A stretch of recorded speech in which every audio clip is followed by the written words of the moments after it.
Merci Madame la Présidente. Madame la Ministre, mes chers collègues, certaines vérités sont si évidentes qu'on a tendance à les oublier. Je veux aujourd'hui en rappeler une. Il n'y a pas de grande nation qui ne soit une nation scientifique. C'est une conviction que nous sommes ici nombreux à partager.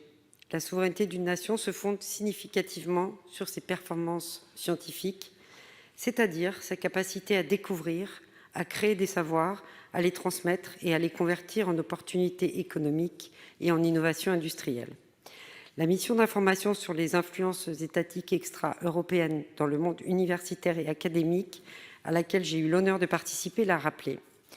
Je remercie notre rapporteur, notre collègue André Gattolin, de placer ce sujet stratégique au cœur de nos débats. Parmi tous les volets abordés, l'un me tient particulièrement à cœur. Mieux protéger notre patrimoine scientifique et nos libertés académiques, c'est avant tout mieux valoriser la recherche et les chercheurs.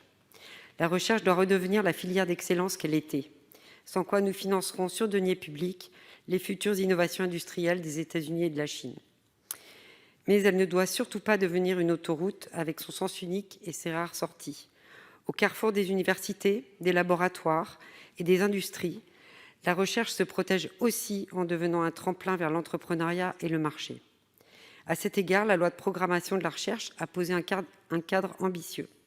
Elle renforce l'attractivité de la recherche en rehaussant les rémunérations et en donnant aux chercheurs des moyens plus importants pour conduire leurs travaux. Madame la ministre, le chemin tracé me paraît bon. Il faut désormais nous y engager à vive allure et encore plus massivement pour rester dans la course. Au-delà des crédits votés, quels indicateurs avez-vous mis en place pour évaluer cette attractivité des métiers de la recherche à court comme à moyen terme? Je vous remercie. Merci, cher collègue. Madame la ministre, vous avez la parole pour 2 minutes.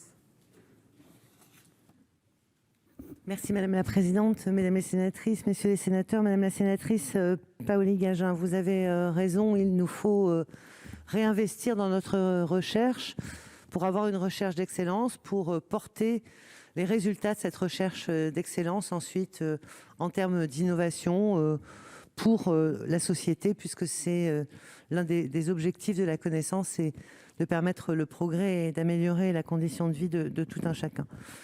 Vous avez rappelé les crédits qui ont été prévus pour cela dans la loi pour la recherche, mais au-delà de cela, nous avons aussi les crédits de France Relance. Et cet après-midi encore, j'étais avec le Premier ministre pour la mise en place du comité de suivi de France 2030, qui associe toutes les parties prenantes, des parlementaires bien évidemment, mais aussi tous les responsables des entreprises, l'ensemble des collectivités, parce que je crois que c'est ensemble que nous devons reconstruire cette souveraineté économique et cette souveraineté industrielle fondée sur la recherche, travailler aussi beaucoup plus la question des compétences. Évidemment, la question de l'évaluation a été abordée pendant cette réunion. Je crois que ce qui est essentiel, c'est quand on parle d'innovation, de considérer que l'échec n'est pas quelque chose de négatif forcément, mais il faut le considérer comme une expérience, que l'esprit d'entreprendre que nous développons chez les jeunes étudiants avec les plans esprit d'entreprendre, eh bien, c'est quelque chose qu'il nous faut évidemment continuer à soutenir.